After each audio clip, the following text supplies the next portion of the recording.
Hi there, my name is Dr. Lizette Ojeda, and I am known for helping companies have happy employees who stick around and do great work. It's all about the burnout and reducing it. And today I want to talk to you about the three most ignored signs of burnout. And this one is particularly relevant. It's particularly relevant to leaders and those striving to become leaders. Why? Multiple roles and responsibilities is one of them. But today I want to cover the three really important areas that are often ignored by people who are high achievers, hard workers, have a strong work ethic. Um, but then there gets to a point where none of that is enough to be able to help you be able to show up at your best, be able to really put to good use everything that you bring to the table, make that impact that you used to make before. But it's really difficult to be able to do that if you are not at your best, right? If your energy is depleted, um, you've got a lot of things going on, lots of responsibilities, and you often um, come to the bottom of the list, right? You're not a priority because there's just so much to do, so many people that need you. Okay. So, given all that, I'm going to share with you three signs of burnout that are often ignored. The first one being that you are worn out. Most people think that this is mainly in reference to physically worn out.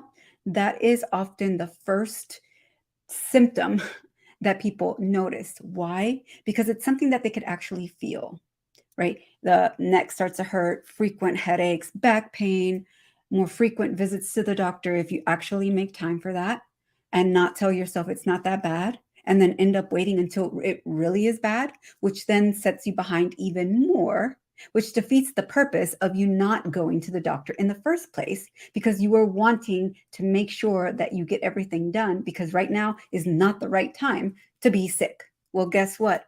By ignoring that, you actually make things worse. Not only do you feel worse, but you show up not as powerfully as you could. And then it becomes harder to do all the things that you have on your plate, which is overflowing, I am sure. Okay, so it's not just physically worn out, it's also mentally, meaning there's a lot of incoming data, right? A lot of incoming requests, things just piling higher and higher and higher and higher until you're drowning in it. Okay. So that's cognitive overload. But in addition to the physical exhaustion and feeling worn out mentally, there's also emotional exhaustion, feeling worn out emotionally. And what this could look like is being kind of short, easily irritable. And you ask yourself, okay, what's going on here? Because this isn't really how I am. Now, what ends up happening is you either feel really bad about yourself for kind of being short with someone, having a short fuse, or it's projected towards the other person and telling yourself, actually, well, they should have known better. They shouldn't have come and asked me that question. Isn't it obvious? And so you kind of snappy, right? And maybe even passive aggressive, right? Speaking in a way that makes them feel kind of shameful. And so we don't want to do that because it's not good for your team and it's not good for you because I'm sure you're not that kind of person. You're not. It's just a result of burnout. It's really common. Okay. So pay attention to that. How are you showing up? Are you feeling tired? Take a moment to just pause. I know that's hard. And see if you're feeling any level of stress in your body, right? Usually it's headaches, neck pain, and back pain. And attend to that. Do whatever you need to do. Start with 10 minutes if you have to, like stretches, right? Like you can stretch your neck. It's really, really good for you. Just, stretch. Okay. So that's the physical part. The cognitive part is limit the amount of incoming data or decisions that you make. Yes, you have to make a lot of decisions pretty much all day, right? But you want to be able to make them in a way that goes as smooth as possible. You want the decisions that you make to be effective and efficient. That way, there's more mental space for you to be able to lead and show up and make an impact rather than feeling bombarded with micro decisions that you have to make throughout the day on top of macro ones that come with high stakes oftentimes, or quick decisions that you have to make.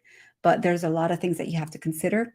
If your mind is cognitively overloaded, it's going to be harder for you to make the best decision that you could have made had you not been so worn out.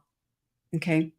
And it'll take you longer to make the decisions because you're not at your best mentally, right? You're exhausted, and so it's going to take you a lot longer to make decisions and move forward. Okay. So, and then emotionally worn out. So that means that it's really difficult for you to handle stress. Maybe in the past you were able to handle hard things good, well, and that's part of how you got to this level, right? Being able to get through hard things and persevere and keep being able to overcome the challenges as they increase in level as you climb the ladder, right? And so you want to be aware of how you are feeling and responding to things that trigger you, that stress you out, kind of like the straw that broke the camel's back. And if you find yourself in a conversation or in a meeting or in an email and you feel triggered emotionally, it's because any little thing, right? There are micro moments that contribute to your full cup of stress. And there's another little drop that you would have been able to handle much better had you not been so burnt out. Make sense? Um, And so it just feels very overwhelming emotionally. And I often hear people come to me and tell me, you know what? I want to have more emotional control. I want to have more control over how I react to things, especially if they come out of nowhere, especially if I'm interrupted, right? And so pay attention. How are you feeling emotionally in times of high stress? When there's chaos, unexpected things that happen, um, especially if you've had a full day where you have been drained physically, cognitively, and emotionally. Okay, so that is being worn out. Let's move on to the second one. So this is where you feel checked out. What do I mean by this? Well, you show up, but you're not really there. So you're there, but not there, meaning you are present, but not um, cognitively present. You are more disengaged. Oftentimes, you just want to get in and get out, do your job. You used to be someone who would go above and beyond, but there's no motivation or energy left to be able to do that. And so you disengage. Maybe you don't volunteer for things as easily, don't take on new projects that used to excite you because it's a new opportunity for you to lead or to make an even bigger impact than you're already making. And so you got to be mindful of that. If you start to feel kind of pessimistic and negative, that's a huge indicator that you've just checked out, right? And uh, you feel less fulfilled, right? Maybe you start to see your job as just a paycheck, right? Maybe you feel like I can't wait to end the day and shut that laptop, and hopefully you don't pick it back up after everyone's asleep, right? You should be taking better care of yourself. And so pay attention to that. Do you feel like you've become a bit more cynical? Not as positive of an attitude as before? These are warning signs of you being checked out. All right, last one. Self-doubt. Okay, think about it. If you are not showing up energized, right? Full of vigor, right? Having had good sleep, so your mind is working well. And not only that, but you're also like really ready to go, right? And you feel like you can handle hard things more easily, but not if you're drained. Okay. Now, what ends up happening is because you're not able to give it your all, you're more likely to make micro mistakes and macro mistakes. And that starts to chip away at your confidence. You probably feel like you used to be able to do things in your sleep, right? That's how good you are at things. That's how um, efficient and effective you are. But then it becomes really hard, even the more easy things that you used to do. And this piles up. Oftentimes, people that I talk to and work with think that nobody is noticing, but then they end up getting surprised when they have their annual evaluations. And they thought that maybe nobody else realized it, that it wasn't obvious, but it is. And then that compounds the feeling of feeling ineffective, right? And so we have to pay really close attention to this. Um, so the key takeaway that I have for you is don't confuse the signs of burnout with weakness. Because here's the thing. If you're a hard worker, I I think that there's a high chance of you feeling like you're not strong enough mentally, that you can't handle the heat, that maybe you don't even have what it takes, right? Self-doubt, that you don't have what it takes to handle this level of responsibilities when you've got multiple roles and multiple obligations going on, right? And so please, please, please don't confuse burnout as a sign of weakness. Get the resources you need to be able to bounce back from burnout. And if you can, prevent it from happening in the first place. Do not wait until something happens that's pretty catastrophic.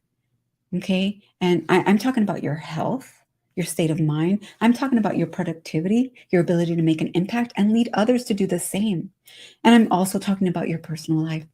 That's often something that takes more of a hit than work. And so you don't want to have that happen. You don't want to take work home, the stress home, and be snappy with family. You want to be present with them. And it's really hard to do if you are mentally, physically exhausted, are more cynical and really kind of disengaging from all your roles. And then also not feeling good about how you're showing up, right? And so go do that, please. And if you want to talk to me about how I can support you, I am happy to do that. Just get in touch with me, send me a message, and I will ask you more about what's going on for you. And if it makes sense for us to take things further, then I'll invite you on a call where we'll dig deeper into what's going on for you personally and be able to come up with an action plan, a game plan to be able to get out of burnout. Okay. So be sure to be able to do that. And I'm here for you. So take care.